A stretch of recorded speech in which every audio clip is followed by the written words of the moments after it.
Good morning, students. Myself, Manish Joshi, welcoming you all in our first video. And today I'm just taking the revision part of the chapter 1, which we discussed earlier, and content is already provided to you. It's some audio clips.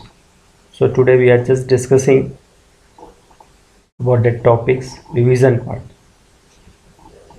As you know, computers can deliver performance because of an efficient combination of hardware and software.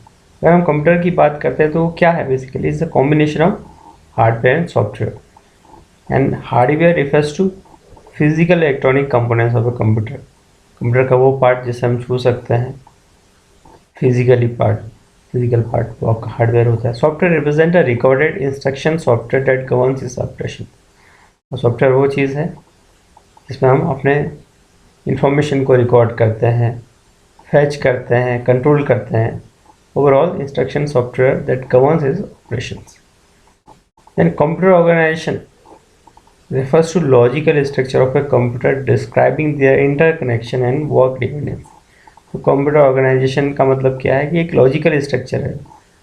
Logically जैसे हम कहते हैं logical thinking, दिखता नहीं है लेकिन आपस में जुड़ा होता है आप एक तरीके से। तो इंटरकनेक्शन है कंप्यूटर का, उसके अंदर की टेक्नोलॉजी का, और उसके क्या क्या डिपेंडेंसी उसकी है वो कंप्यूटर ऑर्गेनाइजेशन में आ जाती है। The functional components of computer include input unit, CPU, memory, storage unit and output unit. ये सारी फंक्शनल कंपोनेंट्स होते हैं कंप्यूटर के। इसमें आपकी input unit, CPU, memory, storage unit और आउटपुट यूनिट आता है। The input unit is responsible for obtaining input from the user and converting it into the digital form. The input unit is responsible for obtaining input from user and converting it to digital form. आप जानते हैं input unit कोई भी data अगर आपको देना है system को तो it can be done through the input device only. input device को दिया जाता है, प्रोसेसिंग होता है, then output. Then comes CPU. As you know, brain of a computer. इसको brain of computer भी कहते हैं। The CPU is also known as central processing unit. It is also known as brain of the computer. CPU central processing unit process the receiver input as a user as per a set of instruction and produce output. तो CPU का काम क्या होता है? Input receive करता है and processing होती है उस पर, और आपको क्या मिलता है? आउटपुट। देन आउटपुट डिवाइस जैसे आपका मॉनिटर है तो आपको क्या देता है? आउटपुट प्रोवाइड करता है। The CPU has 3 सब कंपोनेंट। अब CPU के अंदर बेसिकली 3 कंपोनेंट्स होते हैं। They are known as ALU, control unit and registers. ALU, control unit and register.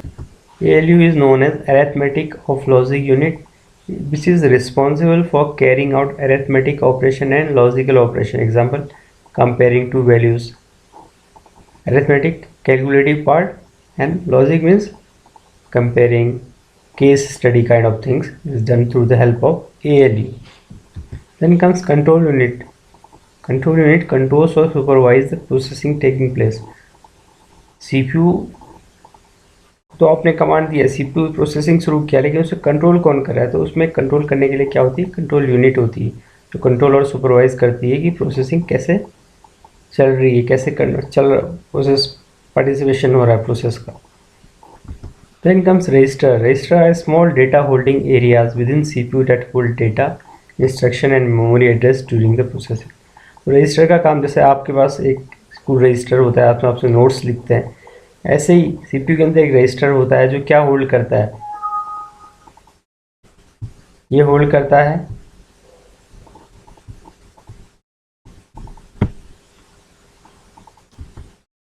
तो उसी तरह का आपका रजिस्टर होता है जो डेटा को होल्ड करता है, इंस्ट्रक्शन और मेमोरी एड्रेस को स्टोर करता है during the time of processing. Then comes main memory और memory which is holds the data and program for the processing. Main memory और मेमोरी का काम क्या होता है? तो डेटा को होल्ड करता है, इसके साथ साथ प्रोग्राम, डेटा और प्रोग्राम्स को होल्ड करता है किसके लिए? प्रोसेसिंग के लिए, क्योंकि जो भी प्रोसेसिंग होगी, प्रोसेसिंग का मतलब होता है प्रोग्राम जो रन होता है उसको प्रोसेसिंग कहते हैं। तो इसका मेन मेमोरी में क्या रहता है? डेटा और प्रोग्राम दोनों स्टोर रहता है उस समय के लिए। मेन मेमोरी के ना इधर भी रोम और रैम, तो मेन मेमोरी का जो पार्ट होता है उसमें रोम और रैम दोनों आते हैं। ROM ROM is read only memory, उसका जो मेन काम होता है that store some pre written instruction, उसमें पहले से लिखे ही इंस्ट्रक्शन होते हैं, वो खाली हम रीड करने के ज़्यादा काम करते हैं, क्योंकि जो रिटर्न है वो पहले लिखा जा चुका होता है उसमें, आप और हम उसमें नहीं लिख सकते, बस it's gives us help for execution. जब ऑपरेटिंग सिस्टम या ऐसी कोई चीज़ें हमारा रन होता है तो ये ऑपरेटिंग सिस्टम से पहले क्या होता है, सिस्टम में या आपकी रोम में ये सारे इंस्ट्रक्शन लिख दिए जाते हैं कि कैसे ऑपरेटिंग सिस्टम आपका रन करेगा, कहाँ से रीड करेगा, इस चीज़ों को। That is for ROM, is for only read only purpose. Then comes RAM. RAM is a random access memory that can be read and written and is used for manipulating data during processing. तो RAM क्या होता है, is random access memory, जो read और return दोनों काम हो सकता है, और this is use for manipulating data during process. तो जो भी मैनिपुलेशन होता है, गुणा भाग जोड़ घटाना, मैनिपुलेशन बेसिकली जो वर्क होता है वो हम कर सकते हैं रैम के थ्रू प्रोसेसिंग के टाइम पे। The primary memory RAM is volatile nature as all contents are erase as soon as power goes off. तो प्राइमरी मेमोरी जो रैम होता है ये किस तरह की होती है, वॉलेटाइल होती है। वॉलेटाइल का मतलब क्या होता है कि जैसे ही पावर ऑफ हो जाती है तो जो भी हम लिख रहे हैं उसमें वो इरेज हो जाता है ऑटोमेटिकली। ओके, इसी की जगह रोम में ऐसा नहीं होता, रोम में परमानेंटली स्टोर रहता है। The storage unit store the content permanently. इसके अलावा जो सेकेंडरी डिवाइसेस होती हैं स्टोरेज यूनिट, उसमें हमारा जो डेटा होता है वो परमानेंटली स्टोर होता है।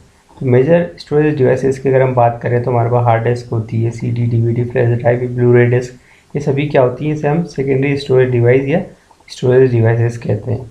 सेकेंडरी मेमोरी भी हम इसे कहते हैं। अब बात करते हैं मोबाइल सिस्टम की। अब mobile system handles complex type of operation including input output and processing. Mobile system में क्या क्या होता है, ये चीज़ कंप्यूटर की तरह इनपुट आउटपुट प्रोसेसिंग होती है। Major functional components of mobile system, उसमें radio signal management subsystem होता है, क्योंकि सिग्नल्स की काफ़ी ज़रूरत होती है मोबाइल्स में।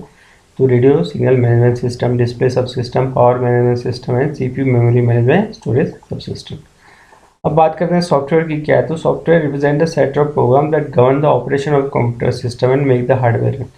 सॉफ्टवेयर क्या होता है, आपके हार्डवेयर को रन करने की ज़रूरत होती है, तो it makes a bridge between your user and you can say hardware. तो सॉफ्टवेयर बेसिकली दो तरह के होते हैं। एक तो होता है system software sorry, the software that controls internal computer operation called system software, and operating system is example of system software. It provides interface between user and hardware. तो ये क्या करता है, यूज़र और हार्डवेयर के बीच में एक लिंक प्रोवाइड करता है। There are different operating system available, single program, multi program, time sharing, real time, multi program. Okay, then system software के और भी एग्जांपल लैंग्वेज प्रोसेसर होता है, वो क्या करता है, हाई लैंग्वेज को मशीन लैंग्वेज में बदलता है। जैसे मैं आपसे जो बात कर रहा हूँ, ये जो हम टाइप करते हैं इंग्लिश में या फिर प्रोग्रामिंग लैंग्वेज, ये हाई लैंग्वेज होती है, इसको बाइनरी या मशीन लैंग्वेज में बदलता है, जो होता है लैंग्वेज प्रोसेसर। इसके तीन टाइप होते हैं। पहला होता है असेंबलर, जो असेंबली कोड को चेंज करता है मशीन कोड में। कंपाइलर, जो कंपाइल करता है और कोड को एग्जीक्यूट करता है एट ए वंस। इंटरप्रेटर, हाई लैंग्वेज को ये भी मशीन कोड में ही चेंज करता है और 1 बाय 1 लाइन का कन्वर्जन करता है। इसके बाद आता है एप्लीकेशन सॉफ्टवेयर, जो हम अपने डिफरेंट एप्लीकेशंस में यूज़ करते हैं। Application software set of program necessary to carry out operation for specified application, जो हमें डिफरेंट एप्लीकेशन के लिए यूज़ करते हैं, एप्लीकेशन सॉफ्टवेयर होते हैं। इसके तीन टाइप होते हैं, basically package, utility and customize software. Package में क्या होता है, कई सॉफ्टवेयर एक साथ में, जैसे MS ऑफिस एक पैकेज सॉफ्टवेयर है एप्लीकेशन सॉफ्टवेयर में। यूटिलिटी छोटे छोटे प्रोग्राम, जैसे एंटीवायरस का है, डिस्क डिफरेंटर है, या आपका कंप्रेस है, वो सब आ जाएगा आपका यूटिलिटीज़ में। कस्टमाइज सॉफ्टवेयर होता है एक पर्टिकुलर पर्पज़ के लिए जब बनाते हैं, जैसे अकाउंट्स के लिए बनाते हैं, एक अकाउंटिंग सॉफ्टवेयर कस्टमाइज सॉफ्टवेयर हो सकता है। ओके, यूटिलिटीज़ में टेक्स्ट एक्स्ट्रा बैकअप ये सब आ जाते हैं। Customize software is use made for according to users requirement. फिर उसके बाद आती है software library, they are set of pre written code, function, classes etcetera available to programmer for use in the development new code. ये पहले से लिखे हुए कोड और प्रोग्राम होते हैं जिनको हम रीयूज़ कर सकते हैं फिर प्रोग्राम को ईजी और सरल बनाने के लिए। तो ये आपका ये बेसिक्स था कंप्यूटर सिस्टम ऑर्गेनाइजेशन का। कंप्यूटर, उसके part, RAM, ROM, software, different type of software. Next हम आगे डिस्कस करेंगे। तो keep learning, keep working. Thank you.